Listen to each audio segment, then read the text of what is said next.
ಅಂತೆ ವಿಚಾರ ಅದ್ರಲ್ಲ ಒಂದು ವಿಚಾರ ಪ್ರಸ್ತಾಪ ಮಾಡ್ತೀನಿ. ಕೊನೆ ವಿಚಾರ, ನಾವೇನ್ ₹1 ಅವರಿಗೆ ಕೊಡ್ತಾ ಇದೀವಿ, ಸೆಂಟ್ರಲ್ ಗವರ್ಮೆಂಟ್ ಗೆ ನಾವು ಕಳಿಸ್ಕೊಡ್ತಾ ಇದೀವಿ, ಅದ್ರಲ್ಲಿ ನಮಗೆ ಬರೀ 15 ಪೈಸಾ ಮಾತ್ರ ಬರ್ತಾ ಇದೆ.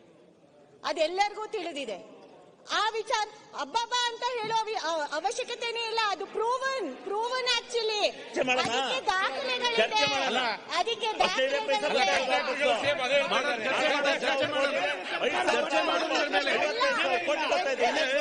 ಕೇಂದ್ರ ಸರ್ಕಾರ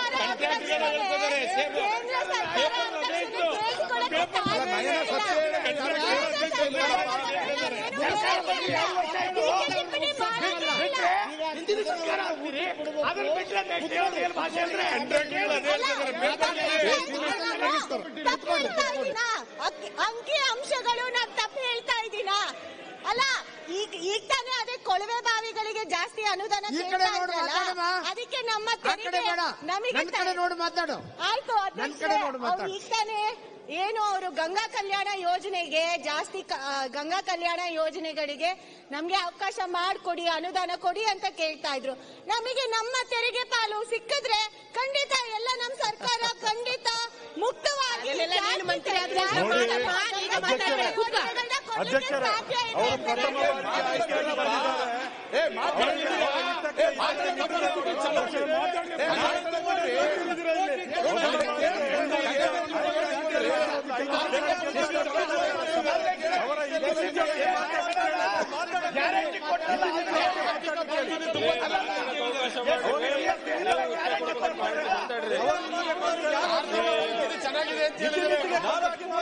ಮಾತಾಡಬೇಕು.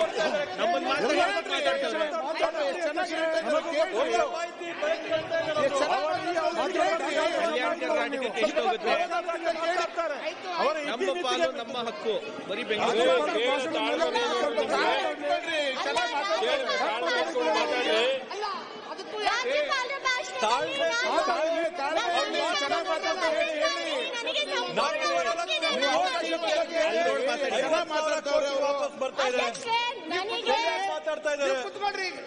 ಸಿಮೆಂಟ್ 5 ನಿಮಿಷ ಮಾತಾಡೋರು ಮುಗಿಸ್ತಾರೆ. ಕುತ್ಕೊಳ್ರಿ, ದಯವಿಟ್ಟು ಕುತ್ಕೊಳ್ರಿ. ರವಿ ಅವರೇ ಏನ್ರಿ ಅಲ್ಲ ಹೇಳಿ ಸರ್, ಅವ್ರು ಹೇಳಿ.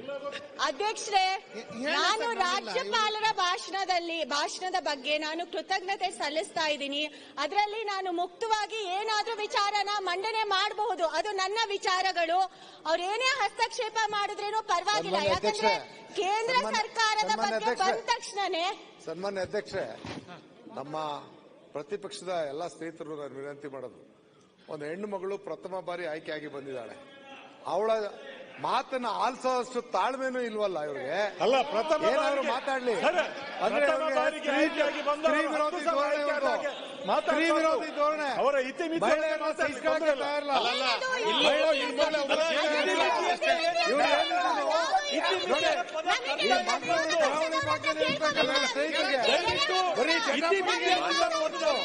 ತಾಳ್ಮೆ ಸಹನೆ ಕೆಲಸ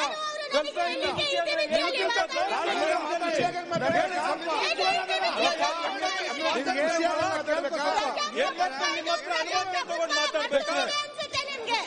ಇತಿಮಿತಿ ಅಂದ್ರೆ ಒಂದ್ ನಿಮಿಷ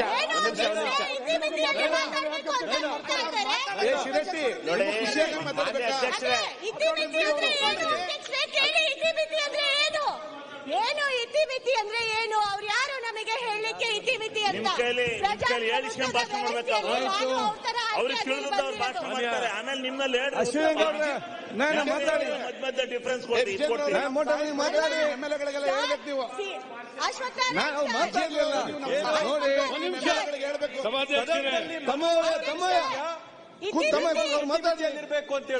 ಶರತ್ ಅವ್ರು ಮಾತಾಡ್ಲಿ, ಆಯ್ತು ಮಾತಾಡ್ಲಿ. ಇಕ್ಬಾಲ್ ಆಯ್ತು,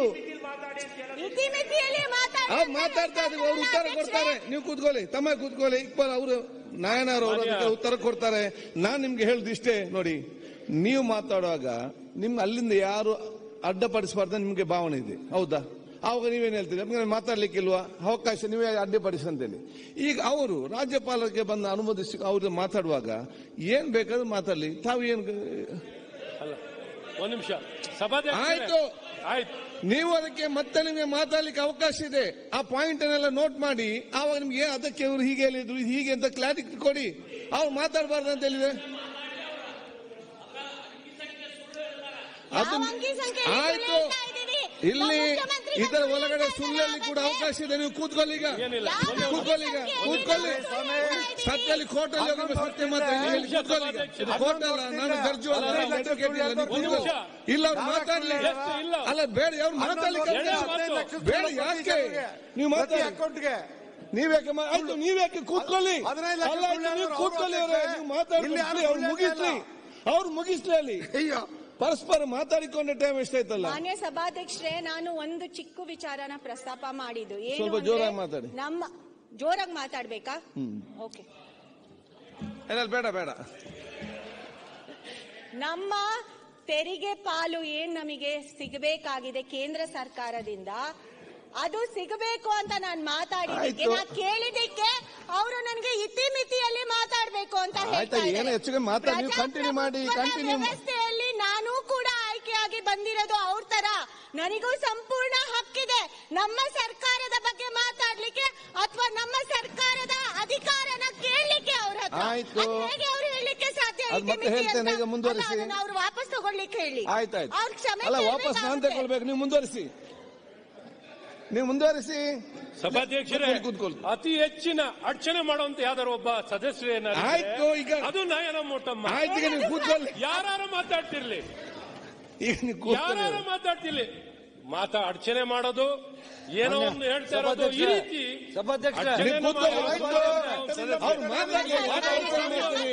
ರಕ್ಷಣೆ ಯಾವಾಗಾರ ಅಶ್ವತ್ಥಣ್ಣ ಸಮಾಧಾನವಾಗಿ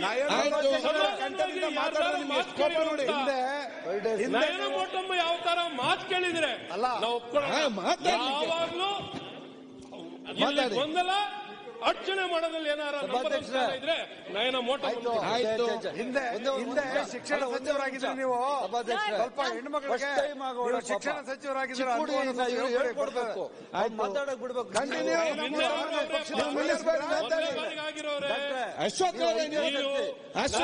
ಅರ್ಚನೆ ಮಾಡಿ ಪ್ರತಿಪಕ್ಷ ಮಾತಾಡಲಿಕ್ಕಿದ್ದಾರೆ. ಇಷ್ಟು ಸದಸ್ಯರು ಅರ್ಚನೆ ನೀವೇ ರವಿ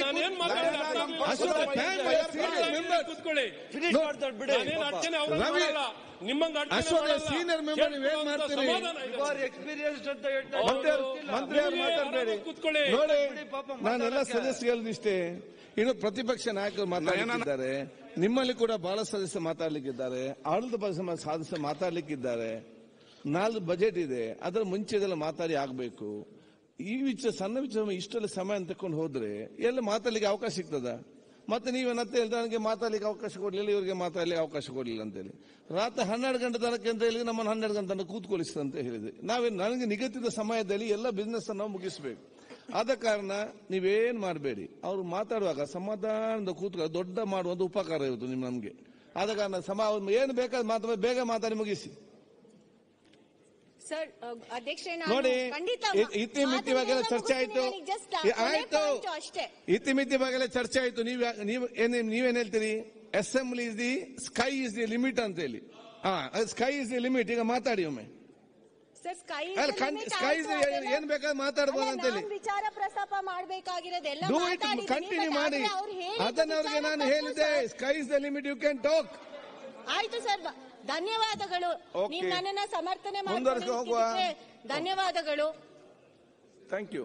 ನಾನು ಬರೀ ನಮ್ಮ ತೆರಿಗೆ ಪಾಲ್ ಬಗ್ಗೆ ಮಾತ್ರ ಮಾತಾಡಿದ್ದು. ಅದು ಯಾಕಂದ್ರೆ ನಾವು ಕಟ್ತಾ ಇದೀವಿ, ನಮಗೇನ್ ಸಿಗಬೇಕಾಗಿದೆ, ನ್ಯಾಯಯುತವಾಗಿ ಏನ್ ಸಿಗಬೇಕಾಗಿದೆ ಅದು ಬರ್ತಾ ಇಲ್ಲ ಅಂತ ನಾನು ಅಷ್ಟೇ ಆ ವಿಚಾರನ ಪ್ರಸ್ತಾಪ ಮಾಡ್ತಾ ಇರೋದು, ಮತ್ತೆ ಪ್ರಸ್ತಾಪ ಮಾಡ್ತಾ ಇರೋದು.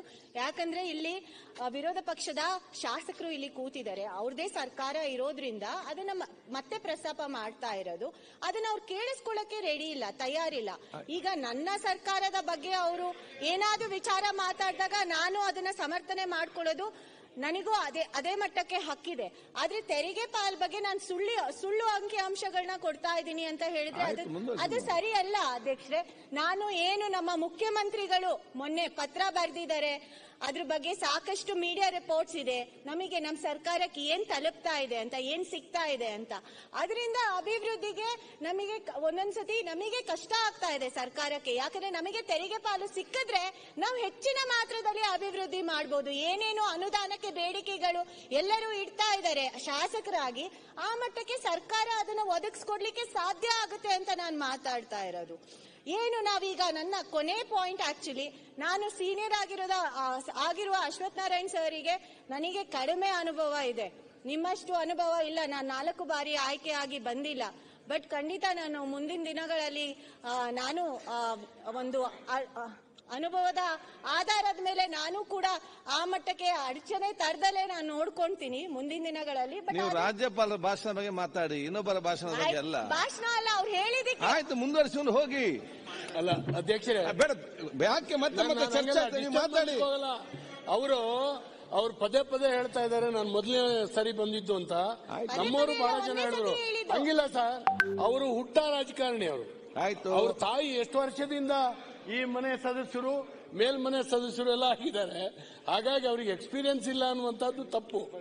ಮಾತಾಡ್ಲಿ, ಮುಂದರ್ಸ್ಕೊಂಡು ಹೋಗಿ. ಕೊನೆಯದಾಗಿ ಅಧ್ಯಕ್ಷರೇ,